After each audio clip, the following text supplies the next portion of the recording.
our transformation topics. My name is Eric Kimberling. I'm the CEO of Third Stage Consulting. We're an independent consulting firm that helps clients throughout the world reach their third stage of digital transformation success. And today's topic is people first strategies in digital transformation. So we are not going to talk about deep technological type stuff. We are going to talk more about the human and the change management aspects of digital transformation. And I'm going to introduce our guest here in just a moment. But before I do, we have a global audience here joining us today, and I appreciate everyone who's joining the live streams here on LinkedIn, Facebook, YouTube, and Twitter.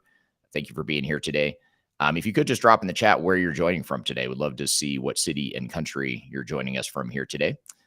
Love to see where everyone is joining, and also we are going to take audience questions. So in addition to letting me know where you're joining from today, please drop in the chat questions you might have along the way, especially as it relates to the people side of digital transformation for our guest and I.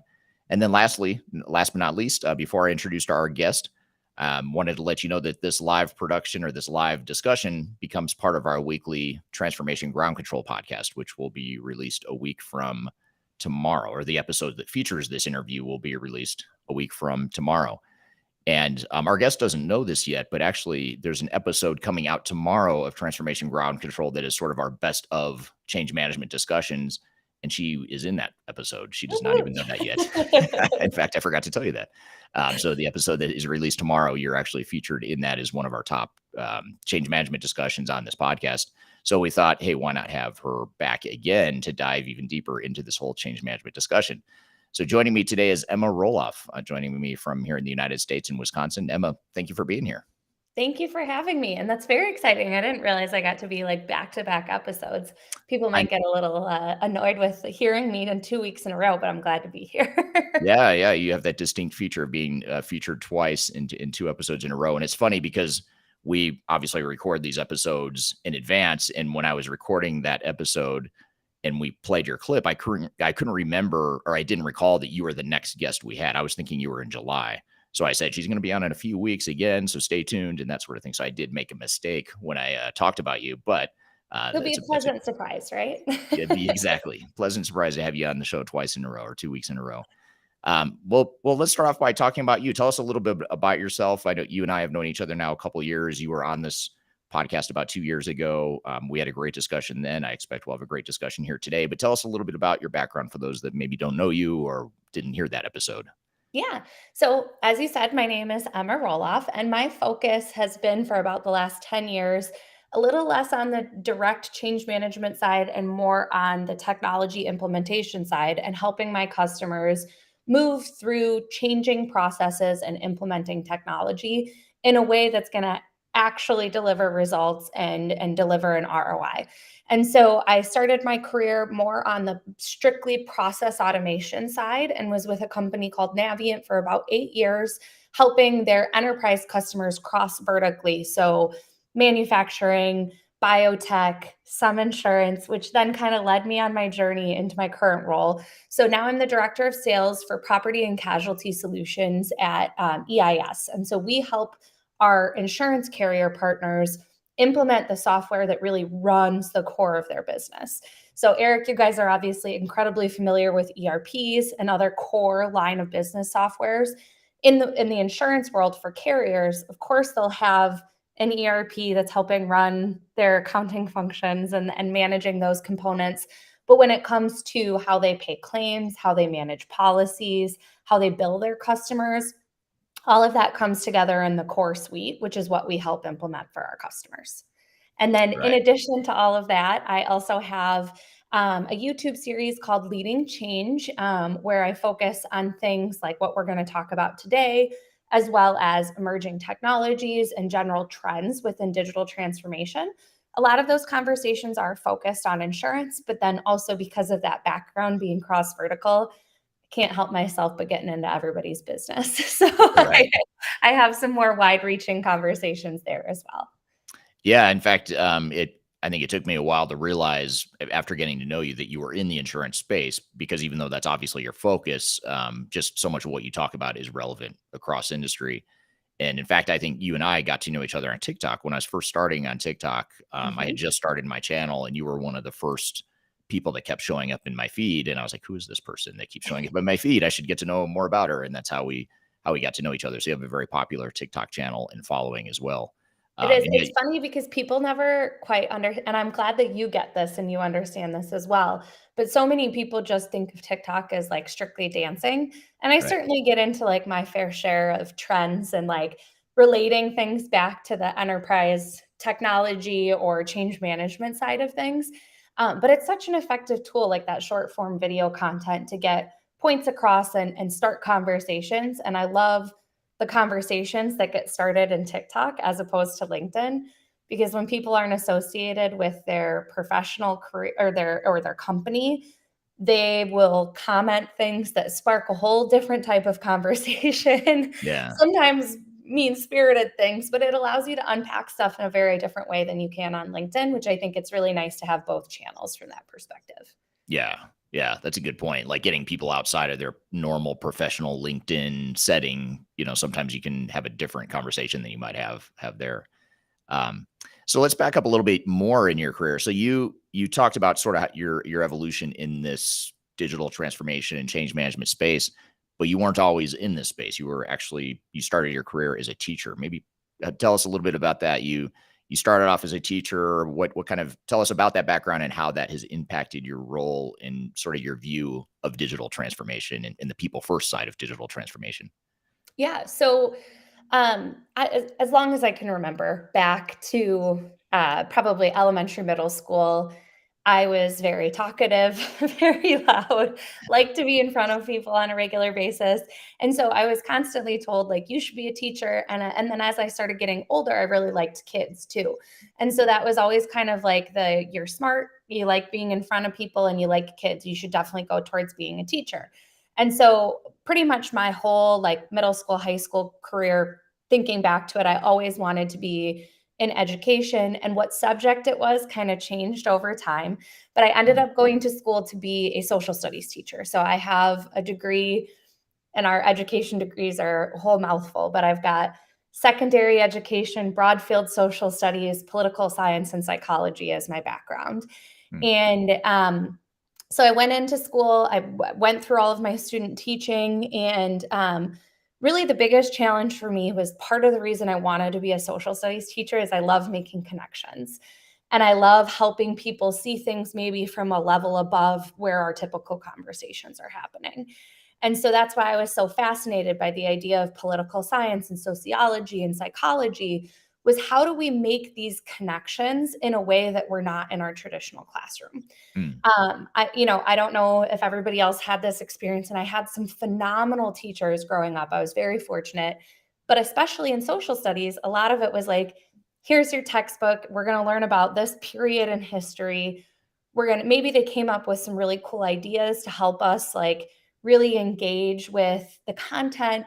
But it wasn't until college that I started to realize why all of these subjects that fell under the social studies umbrella were connected to one another.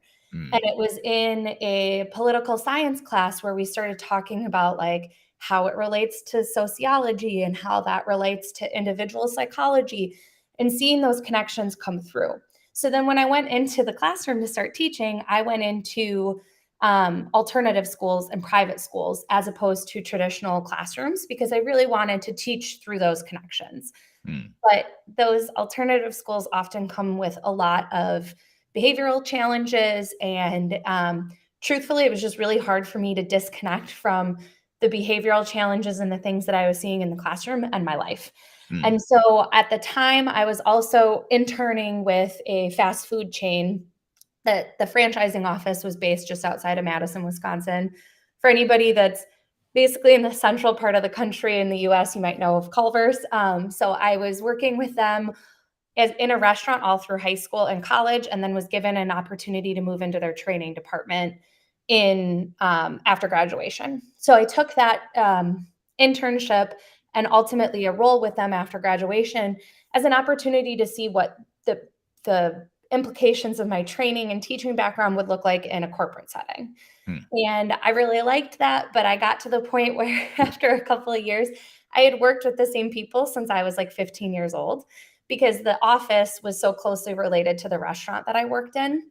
And so all of these people knew me. They'd been taking pictures of me for training and videos for their corporate training for such a long time that was like, I don't need pictures of when I was 15 and my nose is too big and I have a vacuum on my back, like a backpack, making the rounds as an adult anymore. Like I need to go off and try something different and try something new. And I joke that my husband, my father-in-law, and my husband's uncle did an intervention one year at Thanksgiving when I was trying to figure out what I wanted to do next. And they sat me down and they said, you should go into sales.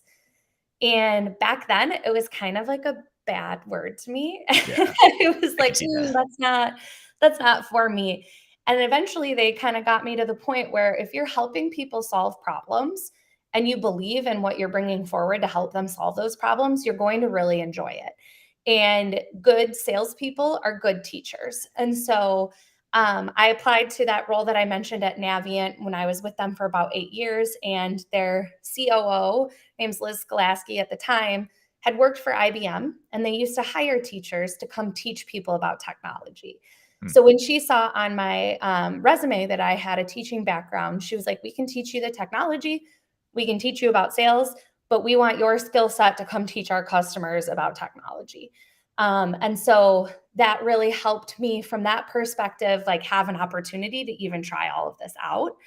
And I promise I'm going to get to this last part of your question here. But when you talk about why this is, all tied to why I'm so focused on the human centric side of technology implementations, with a background in psychology and sociology and how society evolves, I can't help myself but care about the people side of Yeah, change.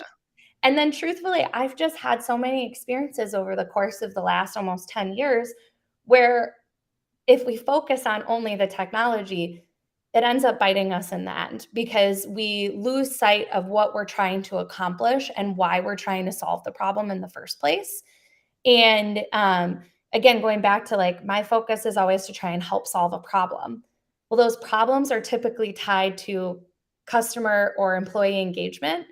And if you're not solving those problems, then you're not doing your job at the end of the day. And so it became really apparent to me a couple of years into my career that like this is the secret sauce and this is what really unlocks that ROI and helps you solve problems. So if I'm going to sell technology, I'm going to do it in a way that feels good to my heart and helping solve those problems. I have to focus on this side of it too. yeah, yeah. That makes a lot of sense. And your background in alternative education and psychology really explains, in my opinion, your empathy. I mean, that there are people. I mean, you and I are not the only people out there talking about why change management is so important. I think there should be more people like us talking about change management. We're not the only ones, right? But you have a different way of coming across as you come at it from a angle of empathy. Like when I watch your videos, I feel it just feels different. It feels like you're not just saying change management's important because it is a fact in my opinion, but you just have a different layer of empathy that I think most people don't have. So that sort of And part that of might that explain it. comes from also just my personality too. Anybody who's managed me in the past can tell you that I'm like a vehement stickler for why I'm supposed to be doing something. And Right. if I'm that passionate about it and I don't want to do something unless you're giving me a strong reason why, and I can turn it into something that's meaningful for me, then there's a lot of people that are out there that are thinking the same thing that I am. And so that's part of it also is like I can put myself in those people's shoes and understanding why and the change management portion of it is so important.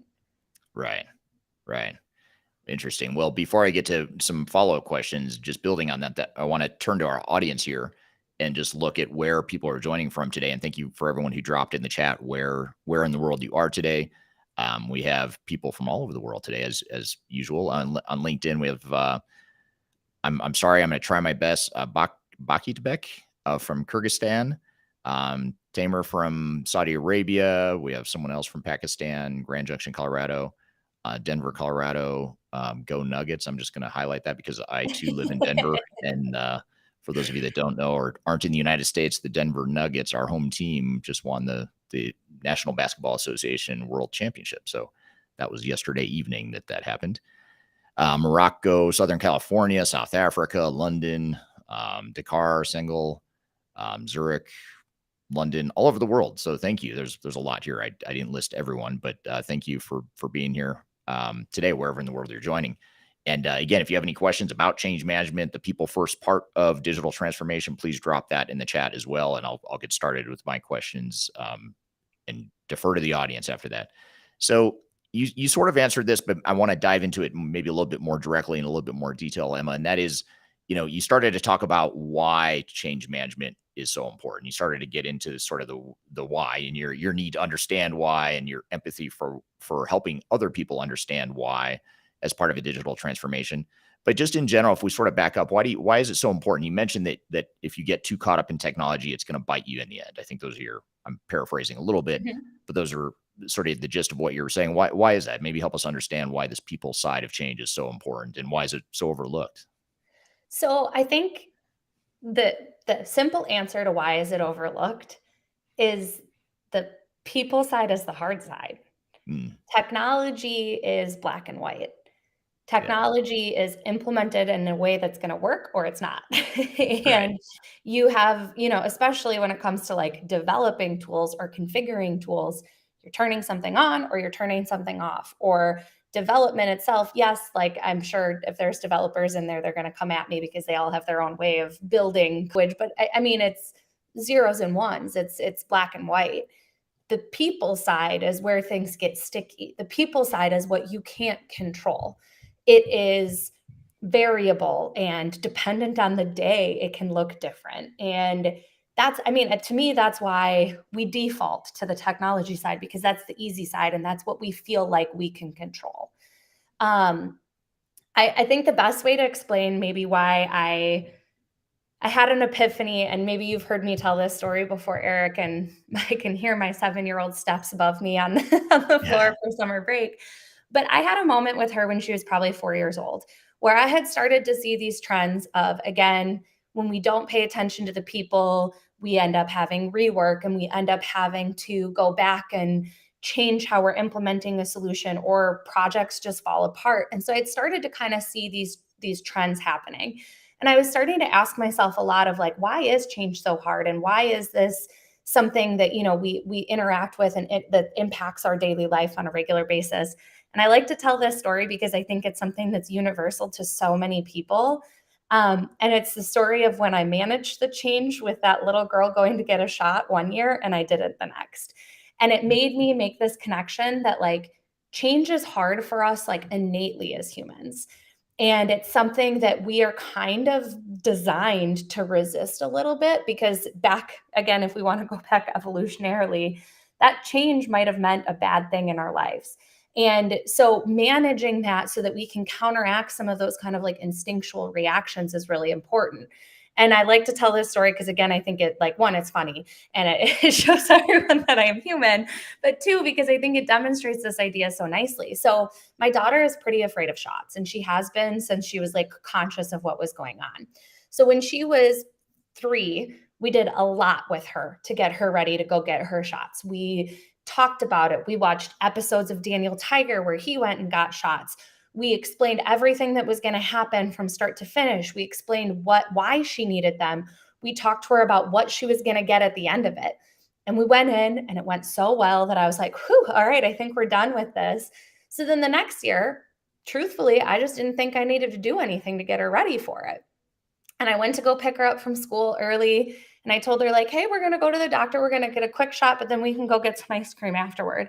And the moment the word shot came out of my mouth, despite the fact that we had done all of that prep work and got her ready the year before, the tears started and they did not stop for probably an hour and a half. And when we got her into the doctor's office, like, again, every attempt that I had, she was literally, like, crawling up on the couch behind me like an angry cat at the vet, trying to hide from anything that could happen. I called my husband to get him to try and, like, tell her it was okay. We had multiple nurses in the room until finally we just had to get there, and I, like, had to hold her down. And, like, when you have that experience of, like, holding down a kid while they're screaming, like, you feel like a terrible parent. You know right. you're doing something that's good for them, but, like, in hindsight, reflecting back on that, that moment in my mind of, like, that was my fault. Like, that was my downfall as a parent, that I didn't prepare her that second time around. And we could have had that great experience the first time. And then making that correlation of like, imagine being in a business setting where you feel like you're holding down your employees to get them to adopt a solution and yelling at them like, I promise it's for your good, it's going to make you more efficient, where like your back end and that adoption is so much more difficult than if you had just done a little bit of work on the front end to get them to understand why and how we were going to go about it and how they could be involved in the process. Then you don't have to go through that because they believe in it and they're ready to adopt the solution. And you can walk out and go get your ice cream and be happy like we did the first year. And so Right.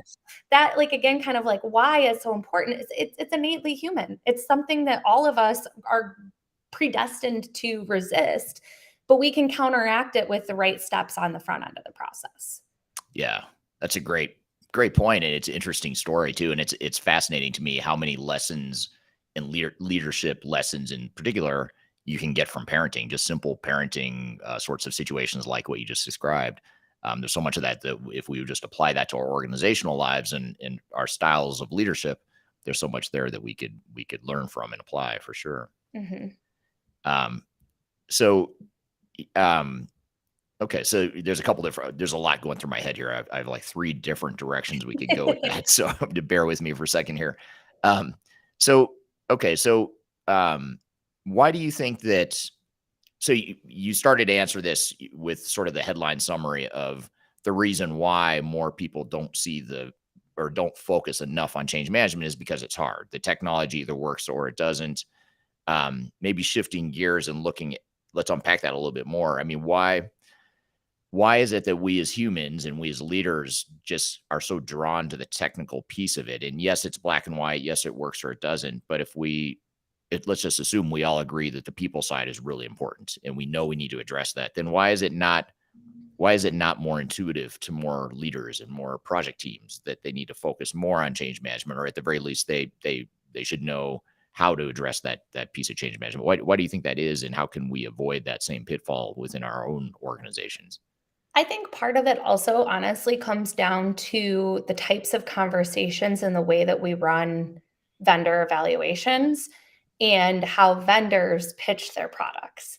Hmm. Because, when you look at an incentive structure as a um, as a salesperson of technology, it sounds counterintuitive for me to tell you that at the end of the day, you could choose me or you could choose somebody else, but the success of your project isn't necessarily going to come down to which product you chose. It's going to come down to how you implement it and how your team uses it. Hmm. That doesn't help me sell my software.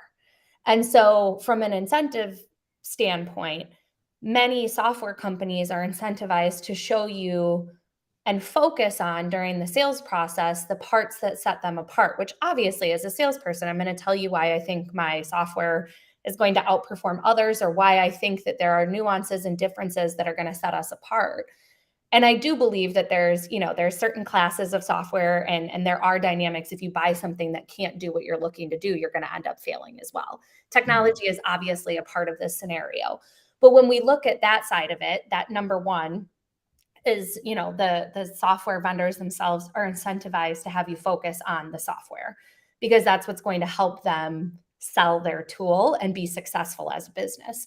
And it's not from a harmful place. A lot of times software vendors might not even be the ones that are doing the implementation of their tool. And so talking about change management isn't something that's necessarily in their control.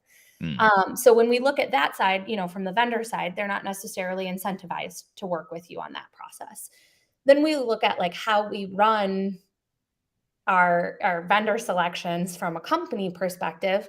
Oftentimes RFPs are these massive documents with feature functionality focus because that's what you feel like you can compare apples to apples between different software vendors.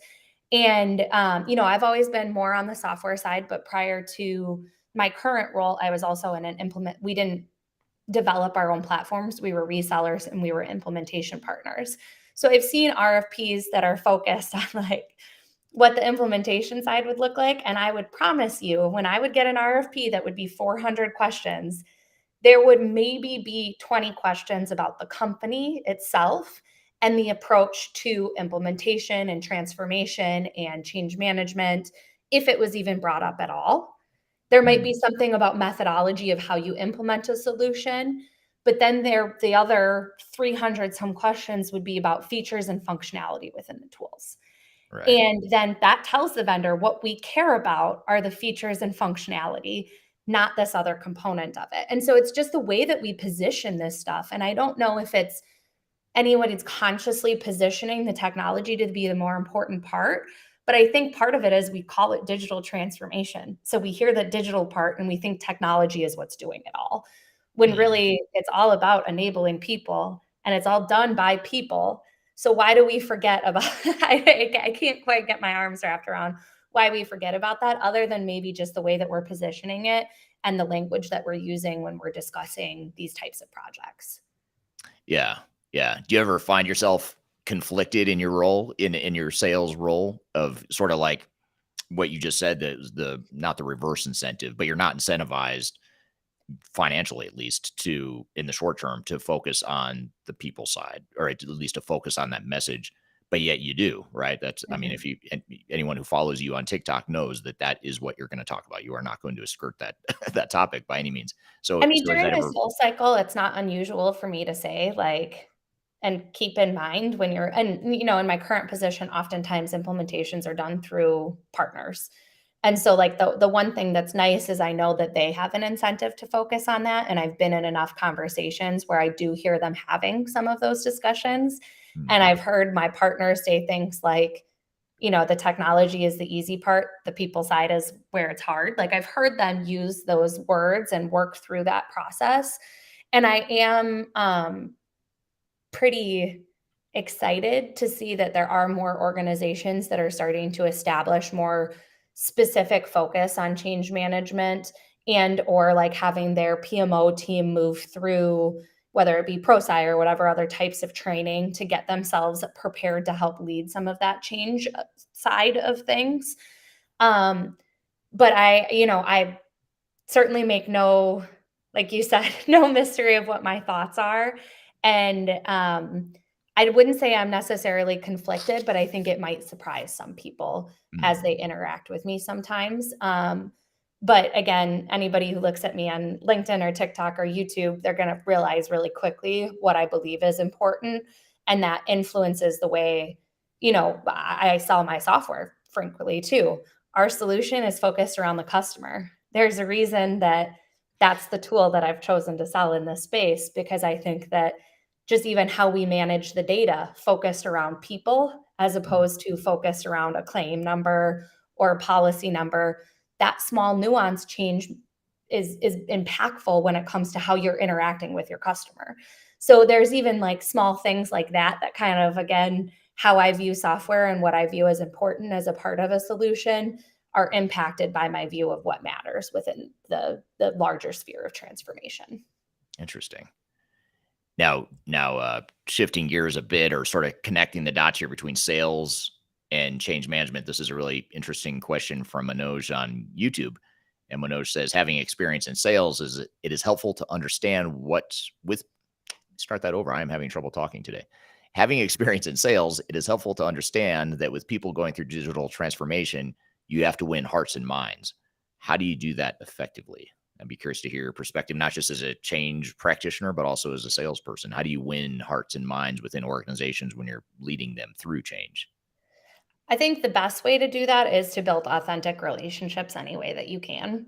And which is part of a reason that I am so focused on building a presence on LinkedIn, YouTube, and then even using video as effectively as I can through my sales process.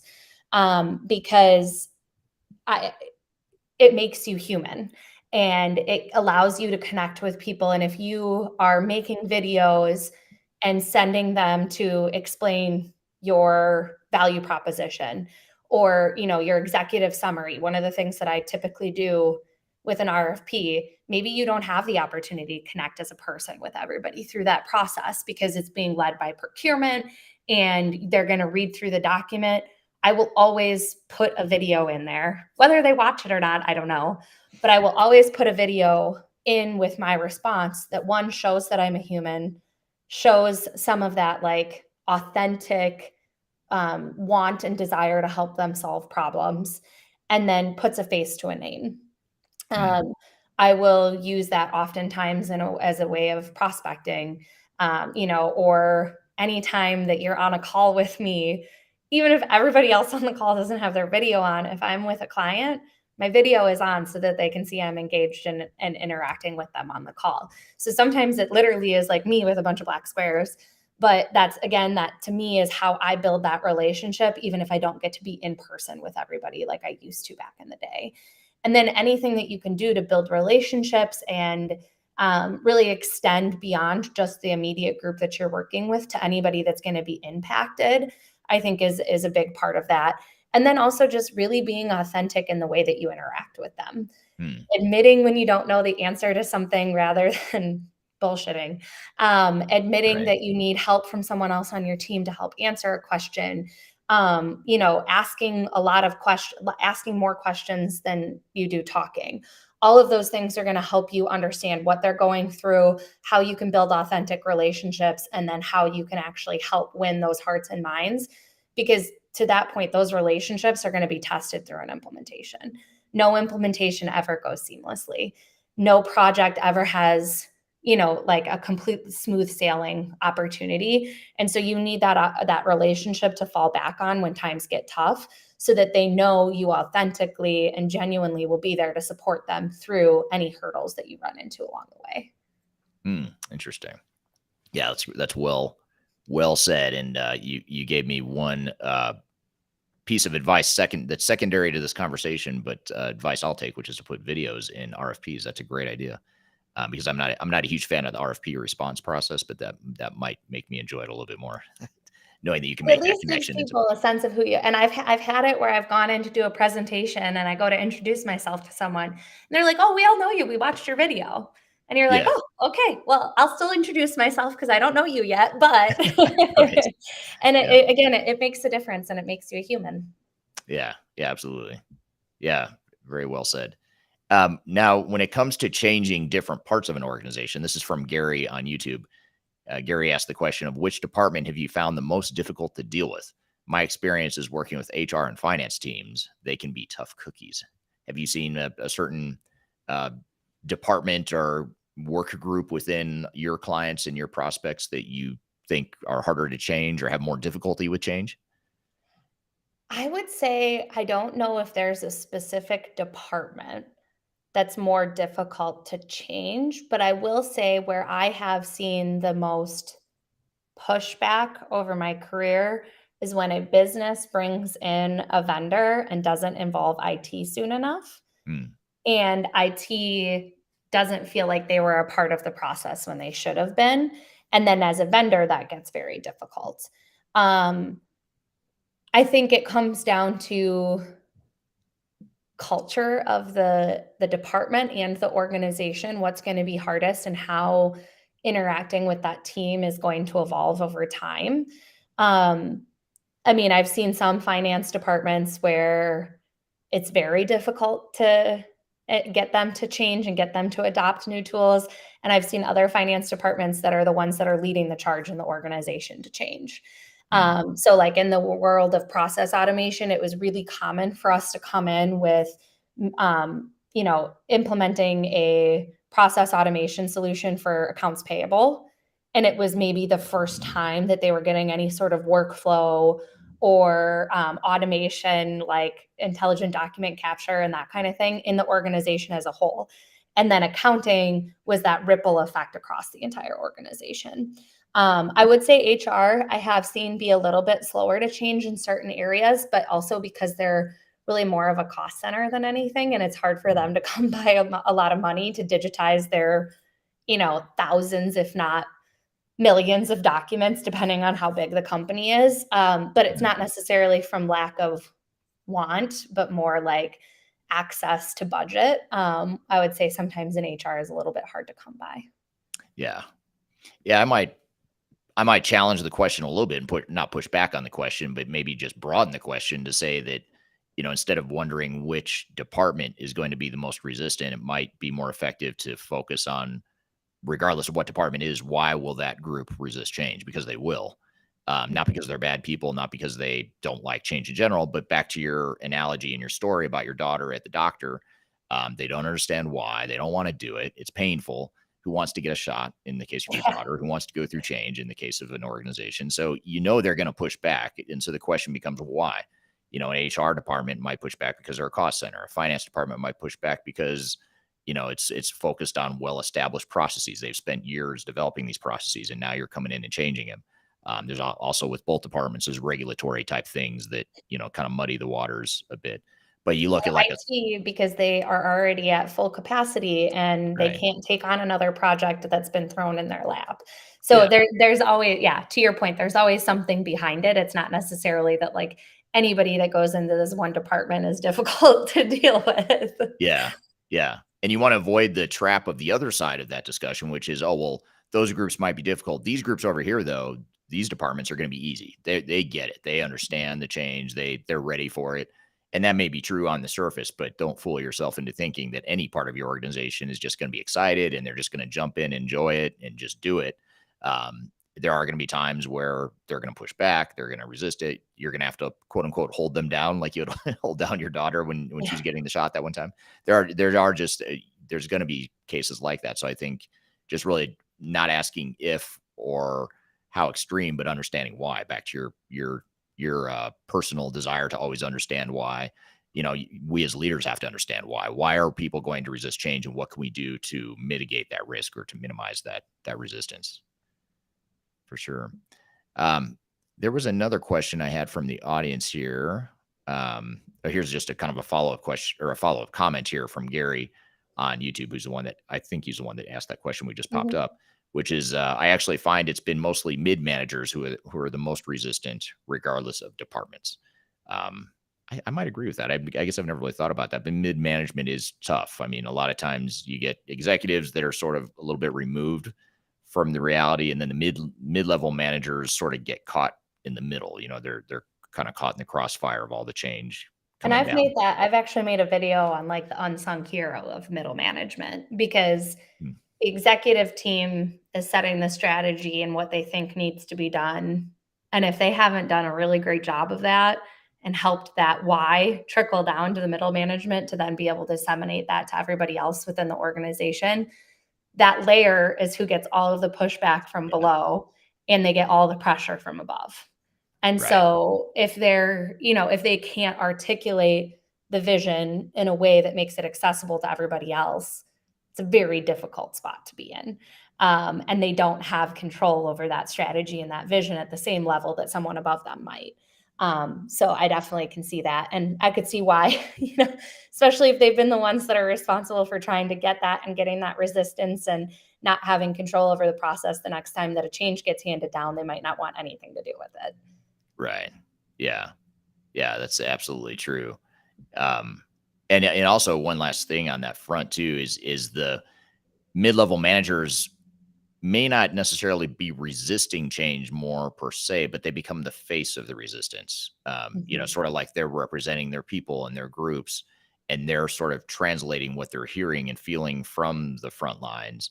And so I don't think it's necessarily that mid-level managers, because their mid-level managers are now resisting change. It's more that they become the face of the resistance because that's Mhm. their job in some ways, is That's to a really represent good people. point. Yeah, they're trying to do what they can for their people, and then Yeah. they look difficult because of it. Yeah. Yeah. Another comment here from Manoj along these same lines, and Manoj is on YouTube, says that I find it's back office administration teams who are very embedded in organizations and have used processes that have not changed for many years. Mhm, So it brings up a good point, which is a lot of organizations have well-established processes for better, for worse. There's some strengths and weaknesses to those well-established processes, but a lot of times the combination of established processes and the fact that we have so many people that have thrived in the chaos of broken processes and broken tools and broken systems, that they sort of have these heroics that have gotten them this far in their careers within the organization. And now you're threatening that. You're threatening to take that away. And it might be the best thing for the organization as a whole. It might even be the best thing for the individuals longer term, but it's hard to see that sometimes.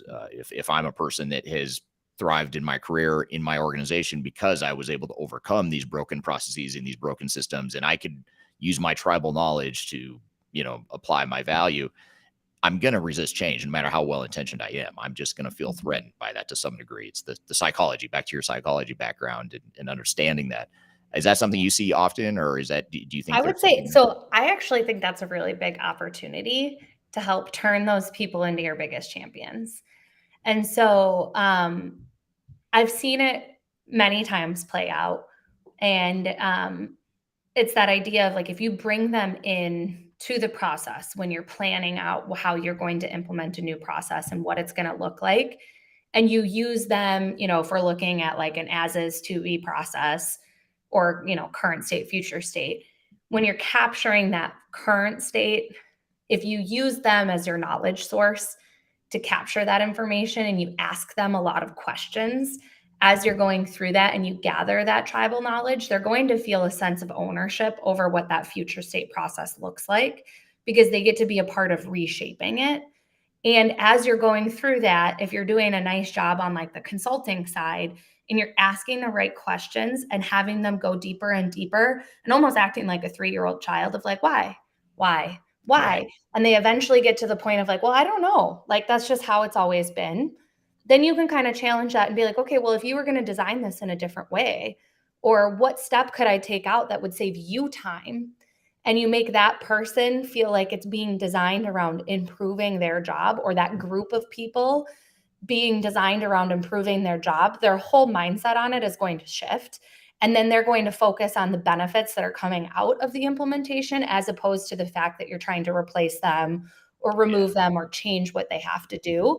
And oftentimes those people, they do like the fact that they're in this role where they're important and they're driving something forward, but they don't like the fact that they've got 3 months worth of back work on their desk, or like invoices that need to be paid that are late, whatever. And repurposing that idea of like your change as how can we improve your life so that the end of the day you can go home and your desk is clear. Right. Like what could I do to make it that you don't have to have this hanging over your head anymore?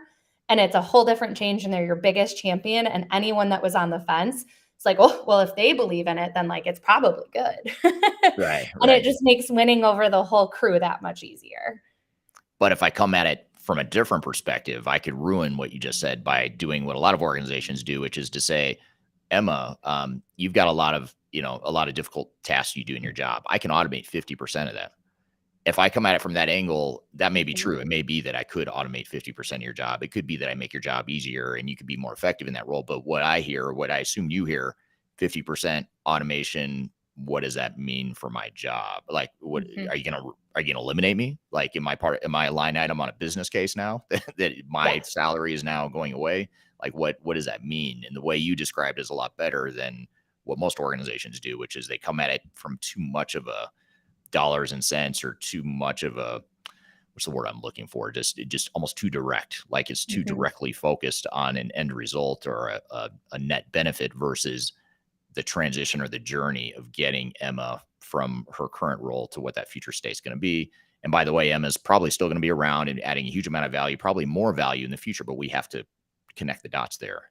Well, and realistically, when you look at, because you're right, there are, and I could go into how many comments I've gotten in TikTok from saying that I don't believe AI is going to steal your job, but it's going to change it.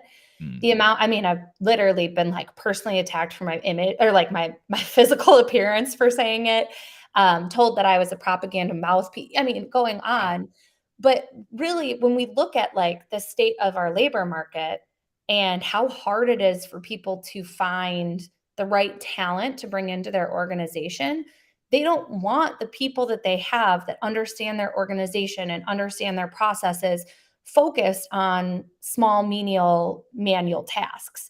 They want those people to be able to work on the business versus just like in it. And you get so much more opportunity by being the person that gets to help shape what that process is and then level up your own ability to help the organization. But so jobs aren't necessarily going to go away, but how you do your job, what that looks like, it's going to be very different. And someone needs to help move you through that process of understanding how it's going to look different and what you're going to be doing on a daily basis. But that message is continually propagated by the media. Every time that, when ChatGPT came out, there was all these reports of the millions of jobs that are going to be eliminated, but no conversation about the jobs that will be created, or the jobs that will still be there but look different, and or have a different set of responsibilities that open up more opportunity for other people to come into those old roles. That's something that I could go on about for days. Yeah. Yeah, it's a good point. I mean, it's the industry's not doing itself any favors by they're not intentionally doing it, but there's these studies that are coming out that are showing, like we in our podcast a couple of weeks ago, we talked about a study from I think it was McKinsey that came out and said that just in the US and Europe alone in the next X number of years, there's going to be, I forgot what the number was. It was like 2 or 300 million jobs lost or displaced as a result of AI.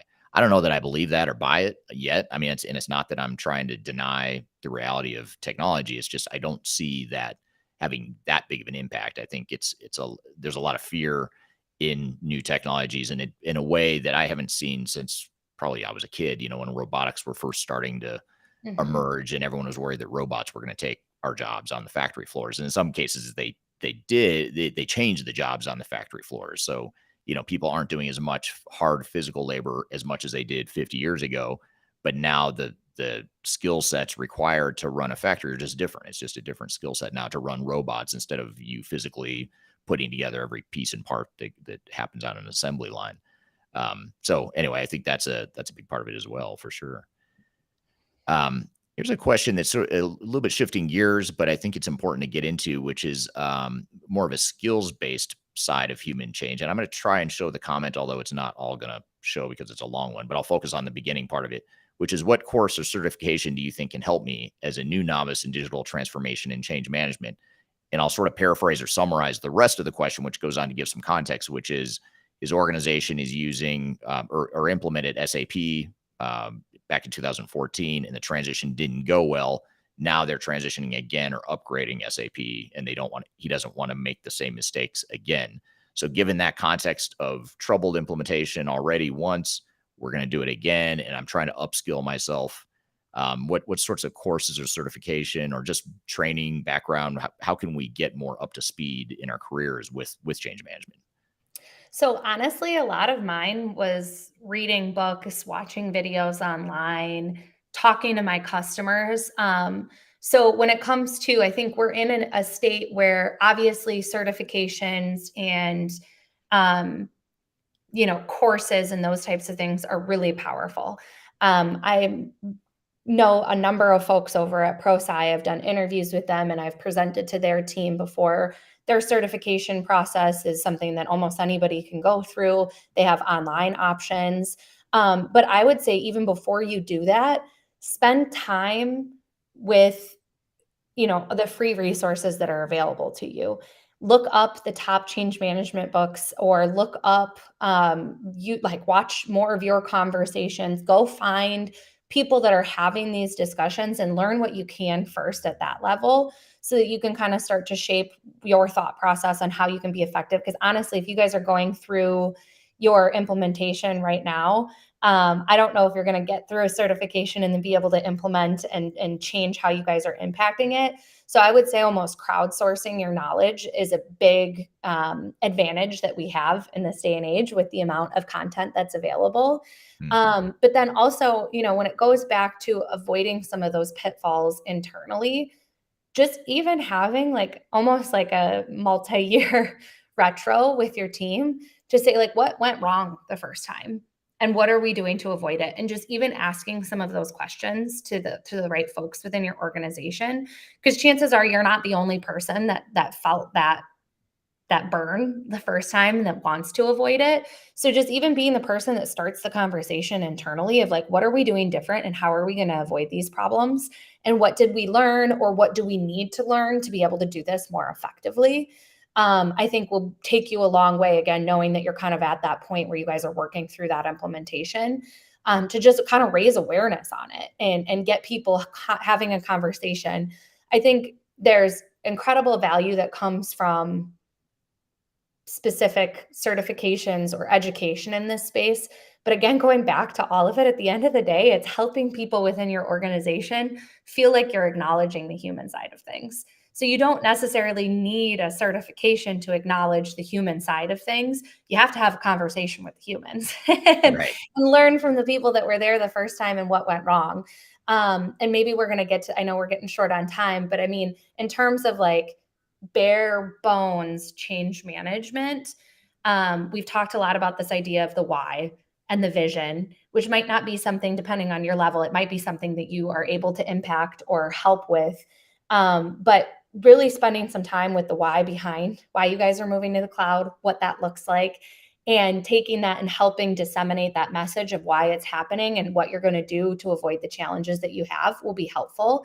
Mm. But then communication, by and large, is the biggest part of change management. And again, that goes back to the human side of things.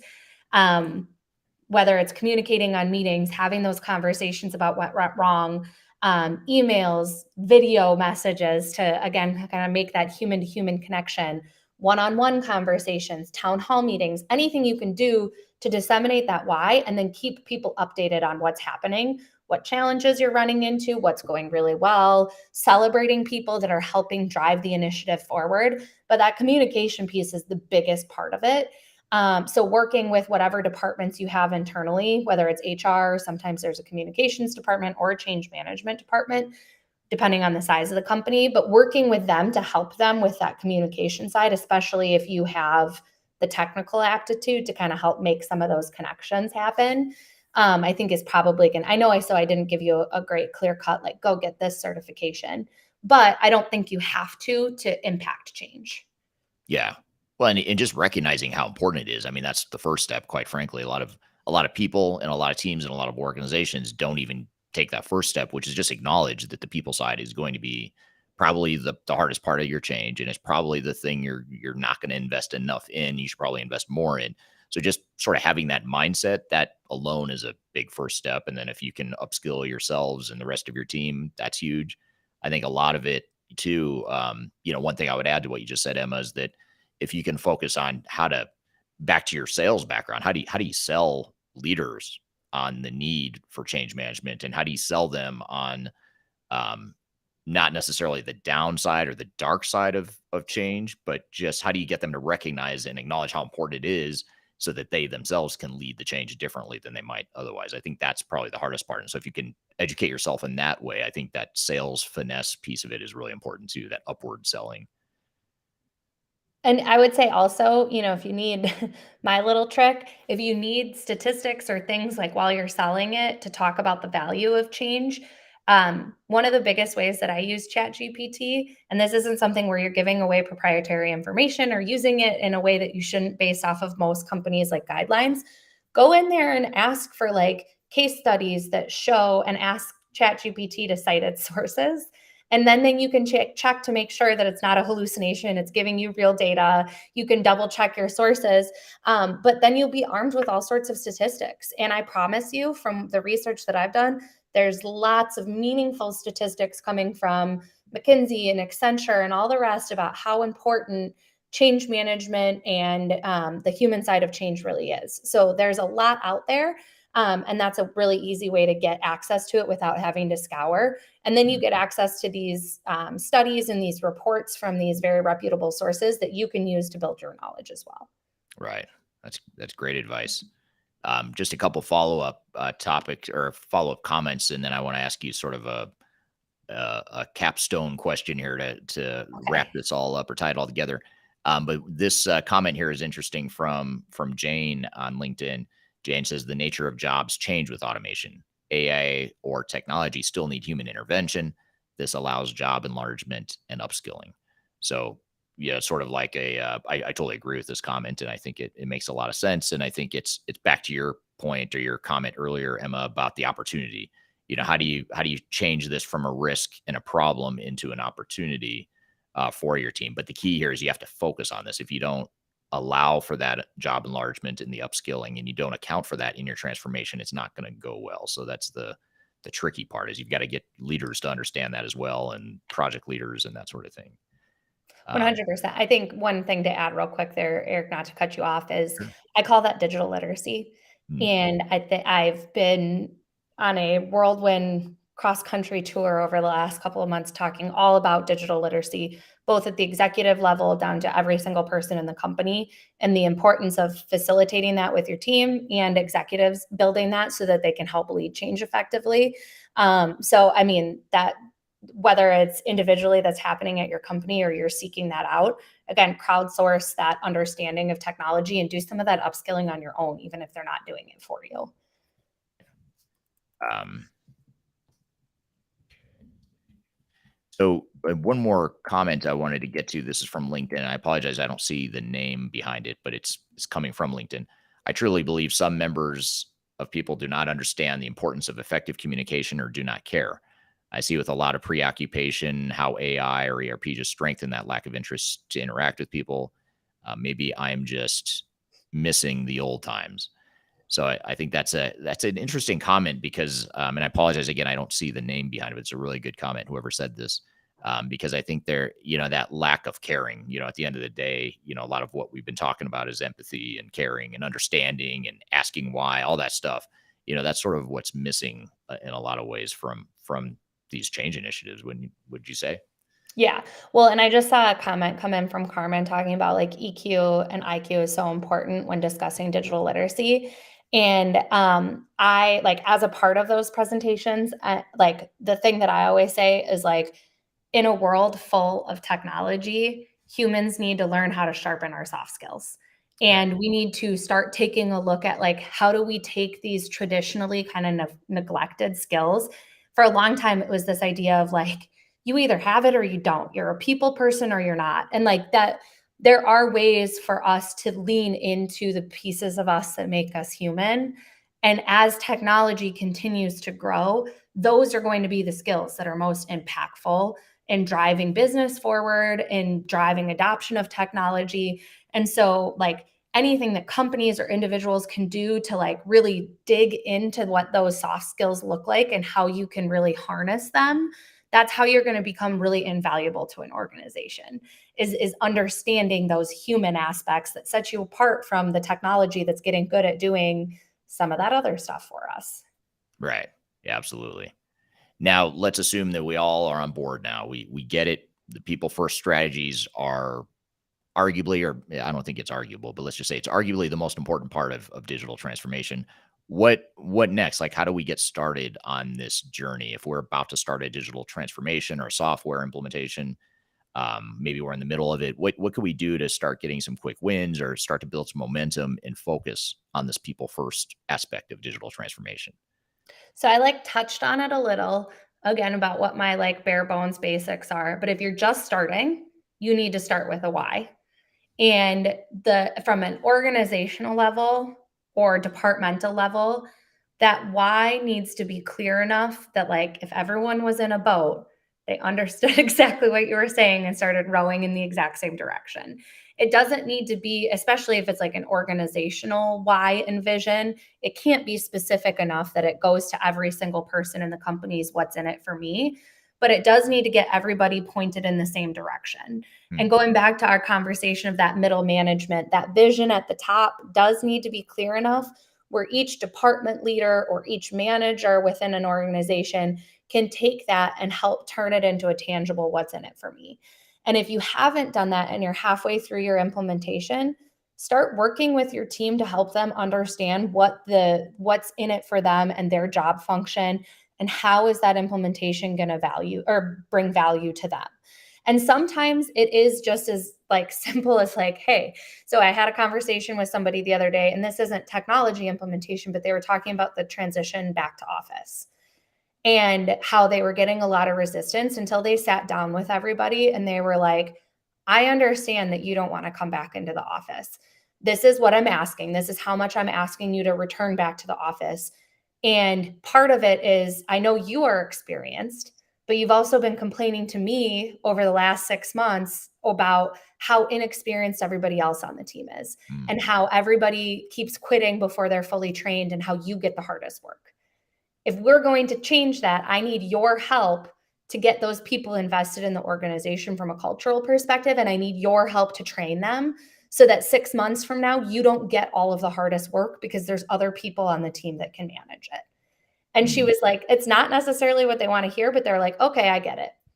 right. Just like just to getting to that level where you can help everybody understand, even if it's like going back up to that organizational one of we need to get people back engaged in our culture and improve retention. That's not necessarily something that that individual is like, okay, great, you want to retain more employees. Well, no, let's turn it into what's in it for you. So even if you're partway through, I think you have room to do that.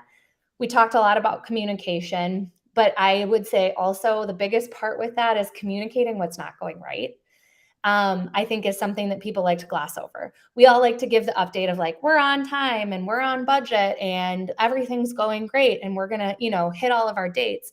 Nobody likes to say like, oh, like we realized halfway through implementing this portion of the solution that we were headed down the wrong path. So we stopped, we pivoted, and this is where we're going. And this is why it's going to take a little bit longer. And that communication of like, why things are sticky builds so much credibility as a leader. Right. And because like we've all been on the side where like you hear something is happening and you hear a change is coming and then nothing ever happens with it. And you're like, well, wait, why didn't that happen? Or like, why is this taking 6 months longer than it needs to? Then the next time that a change is coming, you're like, oh, okay, I'll believe it when I see it. And so that like communicating the ugly or the bad or the pivots is incredibly important. And I think that's something we gloss over regularly. Um, and then the last part that I talk a lot about, and I touched on this earlier, but is celebrating small wins along the way. So, Mm, Eric, you mentioned this idea of building momentum. To build momentum, you have to keep people engaged and you have to celebrate the small parts that are going right along the way. Because, especially when you're doing something like implementing an ERP system or a course solution, some of those projects, when we're looking at implementing it across an entire organization, can take years. Depending on how you're doing it, when you look at conversion and everything else that comes into like the full implementation. And for people to stay engaged with a project that long, you better be engaging them on a regular basis and helping celebrate the work that they're putting into keeping it move forward. And that's how you're going to build momentum and keep people engaged from the beginning to the end. And so like you have to communicate those pivots, communicate the good parts, and then celebrate those good parts to keep people understanding that you see the value that they're bringing to that project so that they continue to show up every day and drive it through to the finish line. right. Right. Yeah. Well said. And just to build on one thing you said from Carmen on LinkedIn, Carmen says leaders adjust the sales. So back to your point about pivoting, and especially if you've been in an organization that has failed or struggled with change initiatives in the past, you need to make sure you acknowledge it, like you said, Emma, and also adjust the sales and be clear about what you're doing different to focus more on these important success factors in digital transformation. So, how can people connect with you if we're not, for those that don't know you, that don't already follow with you, aren't already in touch with you? What are the best ways to get in touch with you or follow you on social media? Yeah, so you can find me on LinkedIn at Ema Roloff. One M. My full name is Emalea. My parents were hippies and they cut out the M. So just EMA Roloff. And then same thing with LinkedIn, or you can look up Leading Change. Leading Change also has a LinkedIn page where I post all of the interviews that I do. And then on TikTok, if you search Ema Roloff, I will come up. Otherwise, a story for another time, but my username is Transformation Princess. So you can find me under that as well. Nice. Yeah. We'll have to do some collaboration on TikTok at some point too. Yes, But we'll definitely. save that for another time. Well, good. Well, thank you for being here today. Really appreciate you joining again. And it's been too long since your last appearance. I think we should probably try to have you on sooner Yeah, again next time, because this is a great conversation and one we can really keep diving into for hours on end. So I really appreciate you being here today, and I appreciate the audience and your great questions and engagement here today as well. Just a thank couple you. logistical things. This discussion will become part of our Transformation Ground Control podcast that gets released a week from tomorrow. So you can subscribe to that podcast on audio podcast platforms, or it also streams on Wednesdays to YouTube, LinkedIn, Facebook, and Twitter. You know how to find Emma. You know how to find me. So be sure to follow us on social media as well. So thank you again for being here, Emma. It's great having you. I really Yeah, appreciate it. thank you for having me. You bet. And hope everyone has a great week. And we'll see you next week, same time, same place. We'll be talking about more digital transformation stuff in this live setting. So thank you everyone for being here. Have a great week in the meantime, and we'll see you all soon. Take care.